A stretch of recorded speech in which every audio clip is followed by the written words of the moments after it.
Assalamualaikum warahmatullahi wabarakatuh. Kembali lagi bersama saya Budi di channel Dunia Astral. Sebelum kita mulai dengan cerita hari ini, jangan lupa untuk menekan tombol like dan subscribe agar Anda tidak ketinggalan cerita-cerita menarik lainnya. Selamat mendengarkan dan semoga terhibur. Malam pertama di camp proyek. Di sebuah camp proyek di tengah hutan Kalimantan Timur, para pekerja IKN sibuk menyelesaikan tugas mereka. Mereka adalah pekerja tangguh yang datang dari berbagai daerah di Indonesia, membawa harapan akan kehidupan yang lebih baik. Namun mereka tidak menyangka membawa malam petaka di camp proyek akan menjadi awal dari serangkaian peristiwa horor yang tak terlupakan. Malam itu sekitar pukul 10 malam, para pekerja mulai beristirahat setelah seharian bekerja keras.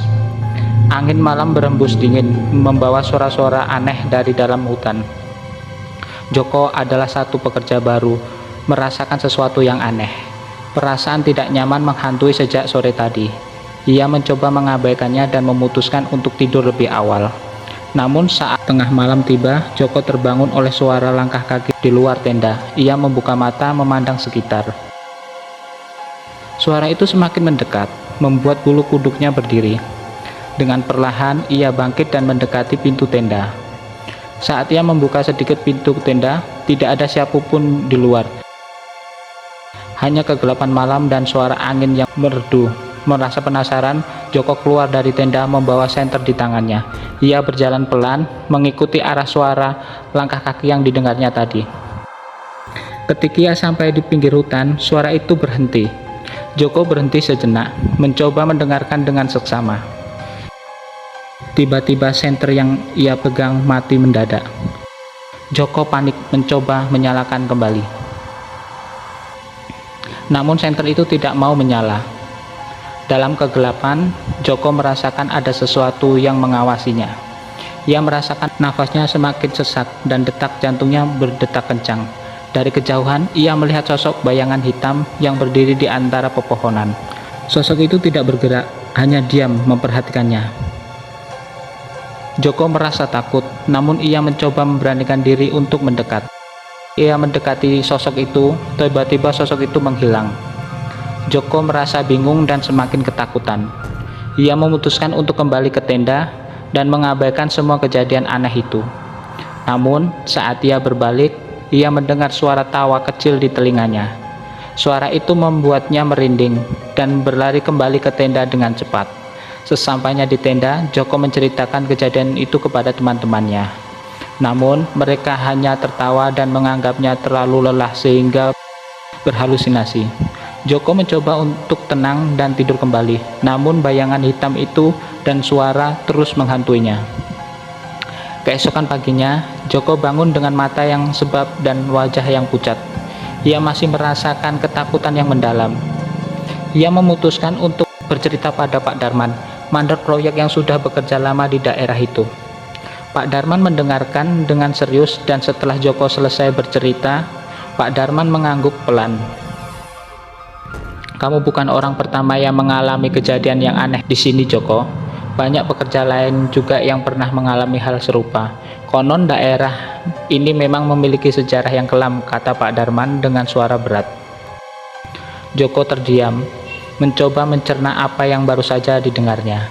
Ia merasa semakin tidak nyaman dan takut. Pak Darman kemudian bercerita tentang legenda setempat, tentang seorang wanita yang meninggal dengan tragis di hutan itu. Dan arwahnya masih bergentayangan mencari keadilan. Joko merinding mendengar cerita itu. Pak Darman menyarankan Joko untuk berhati-hati dan tidak keluar dari tenda saat malam tiba. Ia juga menyarankan agar Joko membawa benda-benda yang diyakini bisa melindungi diri dari gangguan makhluk halus. Joko mengangguk, berterima kasih atas nasihat Pak Darman. Malam itu Joko merasa lebih waspada. Ia membawa sebilah pisau dan beberapa benda yang diyakini bisa mengusir roh jahat. Namun, perasaan tidak nyaman itu tidak juga hilang. Malam semakin larut, dan Joko berusaha keras untuk tetap terjaga. Namun ketika ia hampir tertidur, suara langkah kaki itu kembali terdengar. Joko terbangun dengan cepat, menggenggam pisaunya erat-erat. Ia merasa sesuatu yang buruk akan terjadi, dan ia tidak salah. Malam itu menjadi malam yang paling mencekam dalam hidupnya. Malam berikutnya, suasana di kamp proyek semakin mencekam. Para pekerja mulai merasakan ada yang tidak beres di tempat itu. Ada juga beberapa pekerja mengalami kejadian serupa yang dialami Joko. Desas-desus tentang arwah penasaran di hutan itu mulai menyebar, membuat banyak pekerja ketakutan. Joko mencoba tetap tenang dan fokus pada pekerjaannya. Namun, bayangan hitam dan suara tawa itu terus menghantuinya setiap malam. Malam kedua setelah kejadian pertama, Joko memutuskan untuk tetap terjaga dan berjaga-jaga. Ia merasa ada sesuatu yang harus ia ketahui tentang hutan itu. Sekitar pukul 11 malam, Joko mendengar suara langkah kaki lagi. Kali ini itu terdengar lebih jelas dan semakin mendekat. Joko keluar dari tenda dengan hati-hati, membawa senter dan pisaunya. Ia mengikuti suara langkah kaki itu hingga ke pinggir hutan. Ketika ia sampai di sana, suara itu tiba-tiba berhenti. Joko berdiri diam, mencoba mendengarkan dengan seksama. Tiba-tiba ia melihat bayangan hitam itu lagi. Kali ini bayangan itu tampak lebih jelas dan lebih dekat. Joko merasa nafasnya semakin cepat dan detak jantungnya berdekuk kencang. Bayangan itu berdiri di belakang pohon dan memandang ke arah Joko dengan tatapan kosong. Dengan penuh keberanian, Joko mendekati bayangan itu. Namun saat ia hampiri mendekat, bayangan itu menghilang lagi. Joko merasa bingung dan takut. Ia berbalik untuk kembali ke tenda. Namun tiba-tiba dia merasakan tangan dingin menyentuh dadanya. Joko terkejut dan berbalik, namun tidak ada siapapun di belakangnya. Hanya kegelapan malam yang menyelimuti hutan. Joko berlari kembali ke tenda dengan cepat. Ia merasa ada yang mengikutinya dari belakang. Sesampainya di tenda, ia melihat teman-temannya sudah tertidur pulas. Joko mencoba untuk tenang dan tidur kembali. Namun perasaan tidak nyaman itu juga tidak hilang. Keesokan paginya Joko bercerita lagi kepada Pak Darman tentang kejadian semalam. Pak Darman mendengarkan dengan seksama dan mengangguk pelan. "Kamu harus lebih berhati-hati, Joko. Arwah wanita itu memang sering muncul di malam hari. Banyak yang sudah melihatnya, dan mereka semua merasakan hal yang sama sepertimu," kata Pak Darman.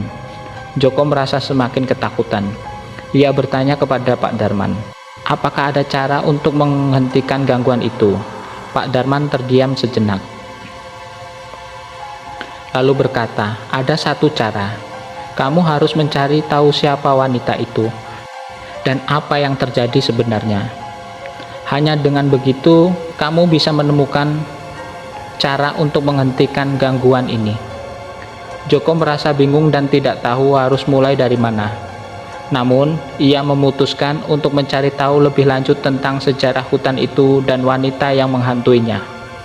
Ia mulai bertanya kepada penduduk setempat dan mencari informasi tentang kejadian yang pernah terjadi di daerah itu. Dari cerita penduduk setempat, Joko mengetahui bahwa wanita itu adalah seorang pekerja proyek yang meninggal dengan tragis beberapa tahun yang lalu. Ia ditemukan tewas di tengah hutan dengan luka-luka yang sangat parah. Banyak yang percaya bahwa ia adalah korban dari kejahatan yang tidak pernah terungkap. Joko merasa semakin penasaran dan bertekad untuk mencari tahu lebih lanjut. Ia merasa ada yang harus ia lakukan untuk menghentikan gangguan ini. Malam itu, Joko memutuskan untuk kembali ke hutan dan mencari petunjuk tentang wanita itu. Sekitar pukul 10 malam, Joko keluar dari tenda dengan hati-hati. Ia membawa senter, pisau, dan beberapa benda lainnya yang diyakini bisa melindungi diri dari gangguan makhluk halus. Ia berjalan pelan menuju hutan, mengikuti jalan setapak yang sudah ia kenal. Ketika ia sampai di tengah hutan, Joko merasakan suasana yang sangat mencekam. Angin malam berhembus dingin, membawa suara-suara aneh dari dalam hutan. Joko terus berjalan mencari petunjuk tentang wanita itu. Tiba-tiba, ia melihat bayangan hitam itu lagi. Kali ini bayangan itu tampak lebih jelas dan lebih dekat. Joko merasa nafasnya semakin cepat dan detak jantungnya berdetuk kencang. Bayangan itu berdiri di depan Joko, memandangnya dengan tatapan kosong. Joko merasa ada sesuatu yang harus ia lakukan. Dengan penuh keberanian, ia mendekati bayangan itu dan berkata, "Siapa kamu? Apa yang sebenarnya terjadi padamu?" Bayangan itu tidak menjawab. Namun, tiba-tiba, Joko merasakan ada sesuatu yang menyentuh tangannya. Ia melihat ke bawah dan ia melihat tangan dingin yang menyentuhnya. Joko terkejut dan mundur beberapa langkah. Bayangan itu menghilang, dan Joko merasa bingung dan takut. Joko memutuskan untuk kembali ke tenda dan mencerita kejadian itu kepada Pak Darman. Ia merasa ada yang harus ia lakukan untuk menghentikan gangguan ini. Pak Darman mendengarkan dengan serius dan berkata, "Kamu sudah melakukan langkah yang benar ya Joko. Kamu harus terus mencari tahu tentang wanita itu dan apa yang sebenarnya terjadi padanya. Hanya dengan begitu, kamu bisa menemukan cara untuk menghentikan gangguan ini." Joko merasa semakin deg-degan. Ia berjanji kepada dirinya sendiri untuk mencari tahu kebenaran tentang wanita itu. Malam berikutnya, suasana di kamp proyek semakin mencekam. Para pekerja mulai merasa gelisah dan tidak nyaman. Desas-desus tentang arwah penasaran di hutan itu semakin menyebar, membuat banyak pekerja ketakutan dan merasa was-was. Joko yang sudah mengalami 2 malam penuh teror, bertekad untuk mencari tahu lebih banyak tentang wanita yang menghantui mereka. Hari itu, Joko bertemu dengan seorang pekerja senior bernama Pak Budi, yang sudah lama bekerja di proyek ini. Pak Budi dikenal sebagai orang yang penuh dengan cerita dan pengalaman misterius. Joko mendekatinya dan bercerita tentang kejadian-kejadian yang aneh. Pak Budi mendengarkan dengan seksama, lalu berkata, "Joko, apa yang kamu alami bukanlah hal yang biasa.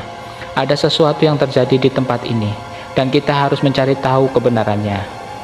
Pak Budi kemudian mencerita tentang wanita yang bernama Sari, yang pernah bekerja di proyek ini beberapa tahun yang lalu. Sari adalah seorang wanita muda yang cantik dan penuh semangat.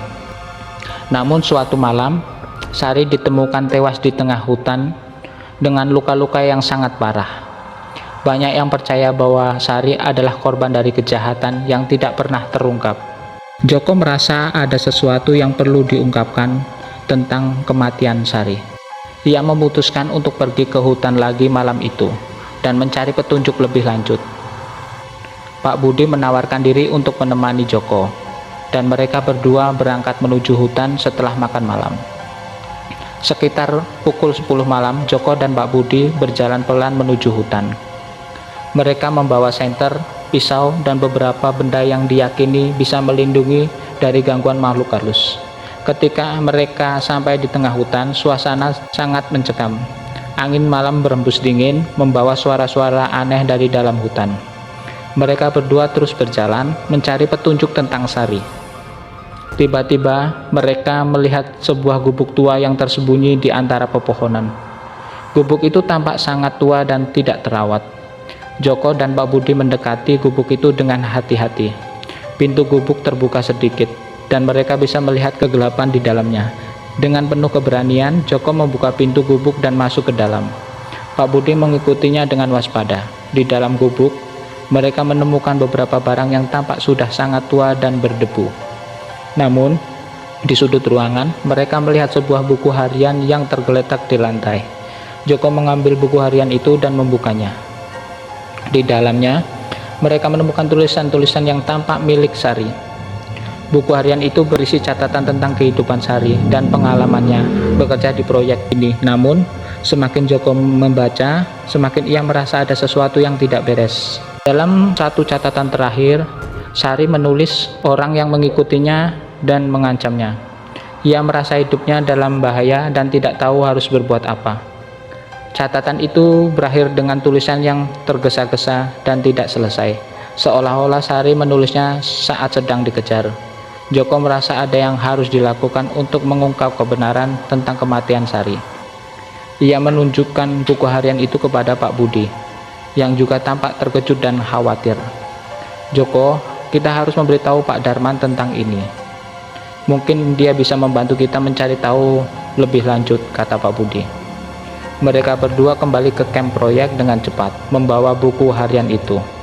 Sesampainya di sana, mereka langsung menemui Pak Darman dan menceritakan apa yang mereka temukan. Pak Darman mendengarkan dengan serius dan mengangguk pelan. Kita harus mencari tahu siapa yang mengancam Sari dan apa yang terjadi sebenarnya. Ini mungkin bisa membantu kita menemukan kejadian yang terjadi, kata Pak Darman. Malam itu, Joko merasa ada harapan untuk menghentikan teror yang telah mengganggu mereka selama ini. Namun ia juga merasa ada bahaya besar yang mengintai di balik misteri ini. Dengan tekad yang bulat, Joko berjanji pada dirinya sendiri untuk mencari tahu kebenaran dan menghentikan gangguan yang menghantui camp proyek IKN. Malam itu, ketika Joko mencoba tidur, bayangan hitam dan suara tawa itu kembali menghantuinya. Namun, kali ini Joko merasa ada sesuatu yang berbeda. Ia merasa ada perasaan yang ingin disampaikan oleh arwah Sari. Dengan penuh ketakutan, Joko berusaha mendengarkan pesan itu dan mencari tahu apa yang sebenarnya terjadi pada Sari. Malam semakin larut ketika Joko berusaha memejamkan mata di dalam tendanya. Namun, bayangan hitam dan suara tawa yang terus menghantui pikirannya membuatnya sulit untuk tidur. Dalam ketidaknyamanannya, Joko merasa ada sesuatu yang mendesak untuk diketahuinya. Ia memutuskan untuk bangkit dan mencoba mencari jawaban dari alam gaib yang terus mengganggunya. Joko mempersiapkan diri dengan bawa senter, pisau, dan buku harian Sari yang baru saja ditemukannya. Ia berjalan pelan keluar dari tenda, menuju hutan yang semakin gelap. Kali ini ia berniat untuk benar-benar berkomunikasi dengan arwah Sari dan mencari tahu apa yang sebenarnya yang terjadi pada saat malam itu. Ketika Joko berada di dalam hutan, angin malam berhembus lebih kencang dari biasanya. Suara-suara aneh kembali terdengar, seolah-olah mengiringi langkahnya. Joko melangkah lebih dalam ke hutan. Dengan penuh kewaspadaan, ia merasa ada sesuatu yang menuju tempat tertentu. Tiba-tiba senter yang dipegangnya mati mendadak, membuat Joko terjebak dalam kegelapan. Dengan panik, ia mencoba menghidupkannya kembali, namun sia-sia. Dalam kegelapan, Joko merasakan ada sesuatu yang mengawasinya. Nafasnya semakin cepat, dan detak jantungnya berdetuk kencang. Saat Joko berusaha menenangkan diri, ia mendengar suara yang lembut, namun jelas di telinganya. Suara itu memanggil namanya, Joko. Suara itu terdengar familiar dan penuh kesedihan. Joko merinding, namun ia memberanikan diri untuk menjawab. Sari, apakah itu kamu? Tidak ada jawaban, namun suara langkah kaki mendekat. Joko merasakan kehadiran seseorang di dekatnya. Ketika ia melihat sekeliling, bayangan hitam itu muncul lagi. Kali ini, bayangan itu tampak lebih jelas, memperlihatkan sosok wanita muda dengan wajah yang terluka kesedihan. Itu adalah Sari. Dengan suara bergetar, Joko bertanya, apa yang terjadi padamu, Sari? Siapa yang mengancammu? Sosok Sari tidak menjawab dengan kata-kata, namun matanya yang kosong memandang Joko dengan intens. Tiba-tiba, Joko merasakan ada sesuatu yang menyentuh tangannya. Ia melihat ke bawah dan menemukan sebuah kalung yang tergeletak di tanah. Kalung itu tampak terlihat tua dengan liontin yang berbentuk hati yang sudah berkarat. Joko mengambil kalung itu dan merasa ada sesuatu yang harus ia lakukan dengannya. Sosok Sari kemudian menghilang perlahan, meninggalkan Joko dalam kebingungan. Namun, Joko merasa ada petunjuk penting yang baru saja ia temukan. Keesokan paginya, Joko menceritakan pengalamannya semalam kepada Pak Darman dan Pak Budi. Mereka bertiga memeriksa kalung yang ditemukan Joko dan mencoba mencari tahu pemiliknya. Pak Budi mengenali kalung itu sebagai milik seorang mandor proyek bernama Pak Arman, yang sudah lama menghilang setelah kematian Sari. Mereka bertiga memutuskan untuk mencari informasi lebih lanjut tentang Pak Arman. Dari cerita-cerita yang mereka dengar, Pak Arman dikenal sebagai orang yang keras dan sering berselisih dengan para pekerja. Beberapa pekerja bahkan mengungkapkan bahwa Pak Arman memiliki hubungan gelap dengan Sari dan diduga terlibat dalam kematiannya. Dengan petunjuk baru ini, Joko, Pak Darman, dan Pak Budi berusaha mencari jejak Pak Arman. Mereka mendatangi beberapa tempat yang pernah dikunjungi Pak Arman dan mencoba mengumpulkan informasi dari penduduk setempat. Setelah beberapa hari pencarian, mereka akhirnya menemukan seorang saksi mata yang pernah melihat Pak Arman di sebuah desa terpencil di pinggiran hutan. Mereka segera menuju desa tersebut dan menemukan rumah kecil yang tampak tidak terawat. Ketika mereka mengetuk pintu, seorang pria tua tampak lusuh membuka pintu. Joko mengenali pria itu sebagai Pak Arman. Dengan penuh keberanian, Joko bertanya tentang kematian Sari dan kalung yang ia temukan di hutan. Pak Arman tampak terkejut dan cemas. Ia mencoba mengelak, namun akhirnya mengakui bahwa ia terlibat dalam kematian Sari. Pak Arman menceritakan bahwa ia memiliki hubungan gelap. Namun ketika Sari ingin mengakhiri hubungan mereka, Pak Arman merasa terancam dan marah. Pada malam naas itu, Pak Arman mengejar Sari ke hutan dan tanpa sengaja melukainya hingga tewas. Pengakuan Pak Arman membuat Joko dan yang lainnya merasa marah dan sedih. Mereka membawa Pak Arman ke pihak berwajib dan menyerahkan bukti-bukti yang mereka temukan. Pak Arman akhirnya ditangkap dan diadili atas kejahatannya. Setelah penangkapan Pak Arman, gangguan di kamp proyek mulai berkurang. Namun Joko merasa masih ada sesuatu yang harus ia lakukan untuk benar-benar menghentikan teror yang menghantui mereka. Ia merasa ada pesan terakhir yang ingin disampaikan oleh arwah Sari. Malam itu, Joko kembali ke hutan dan membawa kalung milik Sari. Ia berdiri di tempat di mana ia pertama kali melihat bayangan Sari dan memanggilnya. Sari, aku telah menemukan kebenaran dan menyerahkan pelakunya kepada pihak berwajib. Semoga kamu bisa tenang sekarang. Tiba-tiba sosok Sari muncul kembali. Kali ini wajahnya tampak lebih damai. Ia mendekati Joko dan tersenyum lemah. Dengan suara lembut, Sari berkata, "Terima kasih Joko, kamu telah membantuku menemukan keadilan. Sekarang aku bisa pergi dengan tenang." Setelah itu sosok Sari menghilang dengan perlahan, meninggalkan Joko dengan perasaan lega dan haru. Joko merasa telah menyelesaikan tugasnya dan berhasil menghentikan teror yang menghantui mereka. Ia kembali ke kamp proyek dengan hati yang lebih tenang, siap untuk melanjutkan pekerjaannya dengan semangat baru. Setelah teror di kamp proyek IKN berakhir dengan tertangkapnya Pak Arman dan penemuan kalung Sari, suasana di kamp mulai membaik. Para pekerja merasa lebih tenang dan kembali fokus pada pekerjaan mereka. Joko yang telah mengalami serangkaian kejadian mengerikan merasa lega dan puas karena berhasil membantu arwah Sari menemukan keadilan. Hari-hari berikutnya berjalan lebih lancar. Pekerjaan di proyek IKN kembali bekerja dengan semangat baru. Namun, Joko tidak bisa melupakan pengalaman yang telah mengubah hidupnya. Ia merasa ada sesuatu yang penting yang harus ia sampaikan kepada para pekerja lainnya. Pada suatu malam, Joko mengumpulkan para pekerja di sebuah pertemuan. Ia bercerita tentang pengalamannya tentang arwah Sari dan bagaimana mereka berhasil menemukan kebenaran di balik kematiannya. Joko ingin memberikan pesan penting kepada mereka semua. Teman-teman, kita semua telah melalui masa-masa sulit di proyek ini. Namun, di pengalaman ini, kita belajar bahwa keadilan dan kebenaran harus selalu diperjuangkan. Kita harus selalu menjaga diri dan satu sama lain, dan tidak pernah mengabaikan tanda-tanda yang mungkin diberikan oleh alam gaib atau kejadian aneh di sekitar kita. Para pekerja mendengarkan dengan serius dan mengangguk setuju. Mereka merasa terinspirasi oleh kata-kata Joko dan berjanji untuk selalu menjaga kebersamaan dan keadilan di antara mereka.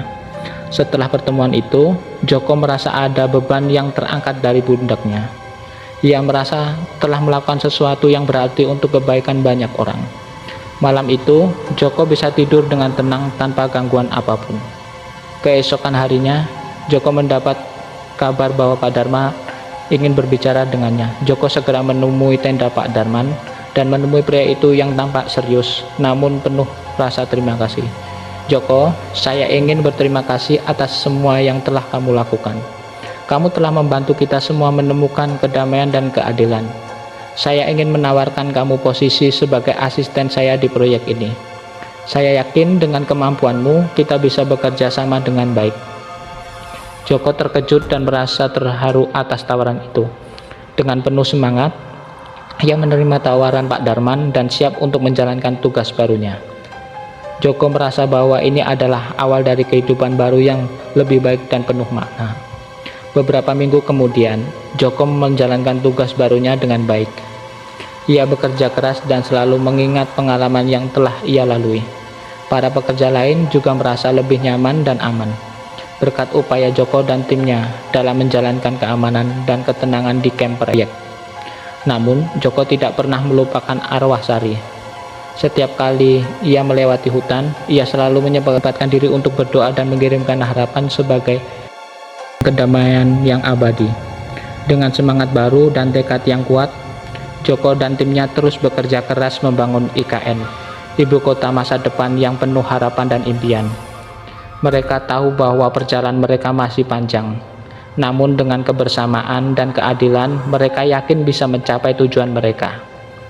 Dan begitulah Joko menjalani kehidupan barunya dengan penuh semangat dan rasa syukur. Ia selalu ingat bahwa dalam setiap langkahnya ada kebenaran dan keadilan yang harus diperjuangkan.